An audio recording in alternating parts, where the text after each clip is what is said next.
transcripts of the hearings. Well, that ends up being about 5,000 pages worth of transcripts in some cases, and then they sign off on a decision without having seen the passion of the people who are most affected by the power plant or by the transmission line or whatever it is. So it is a huge problem, and it is something that needs to change in order to make the Public Service Commission accountable.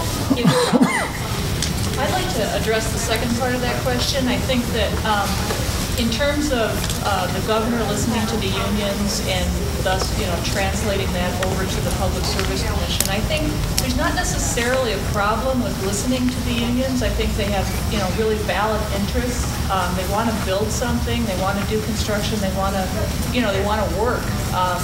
But I think what they ignore is the fact that there's an enormous potential for those kind of jobs to exist, building renewable energy. You don't have to build a coal plant to have a job. I think that's necessary.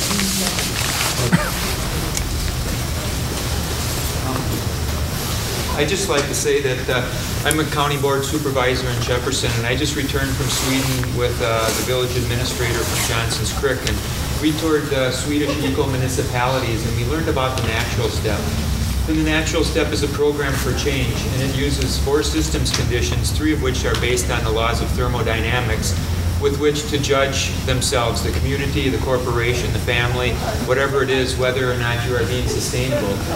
It uses study circles, and we had 5 of them last spring in Jefferson County, and we're going to have about 10 this fall. And what it is a group of people getting together, digesting the book, The Natural Step for Communities, which explains the systems conditions. Then it has all sorts of really good examples, and we saw firsthand how to get off the grid by 2020. That is Sweden's goal. And finally, it has a very good program for change. We did get the village of Johnson's Creek to adopt the Natural Step resolution.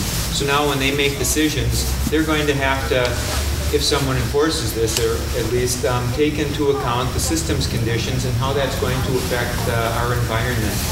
And I think this is a real grassroots methodology for change. And I've studied sustainability for over 30 years, and this is one of the most hopeful things I've seen because, again, it's the grassroots. It's implemented at a local level. The local officials in Johnson's Creek, some of them are willingly participating in this 10-week study course, and we hope the next step then is to bring experts in to train them for 2 days and then do follow-up on the internet course material to really educate them, because I find that so often people simply do not understand the problem, and it is a complex problem, and this gives them a tool to understand and rate themselves and judge themselves. It doesn't say do this, do that, you do this. It says these are the criteria. You judge.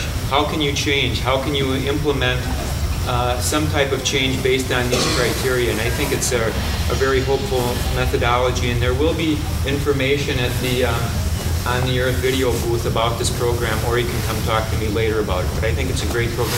Thank you. Dane County, or Madison, is unions. They have adopted that resolution. They are training 25 people this fall in a 2-day course, 2 education for about systems conditions.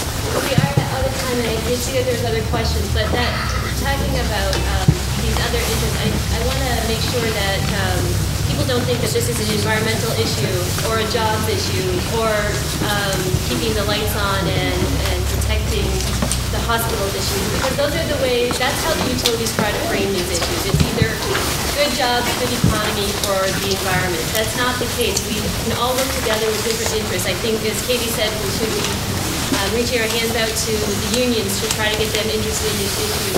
There's issues related to clean air and to making sure children are well protected.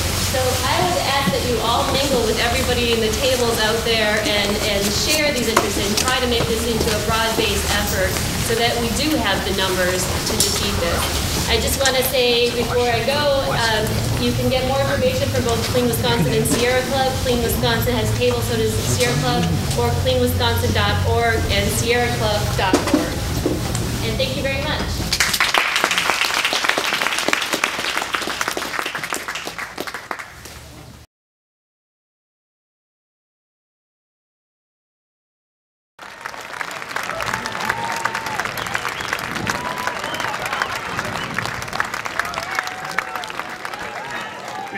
You take them back to their jail cells. You get them back there. Beneath, we have leading is their jailer, Margie Jessup. Beneath Kyle Rove is Curtis Smith. Beneath Dick Cheney, Emily Schubert, the bravest woman I've ever known to pose as Dick Cheney. And let me tell you, they are part of the Backbone campaign, the movement to put a backbone back in the Democratic Party and to make it for censure and for impeachment. Go to their table, visit them, see what they're doing.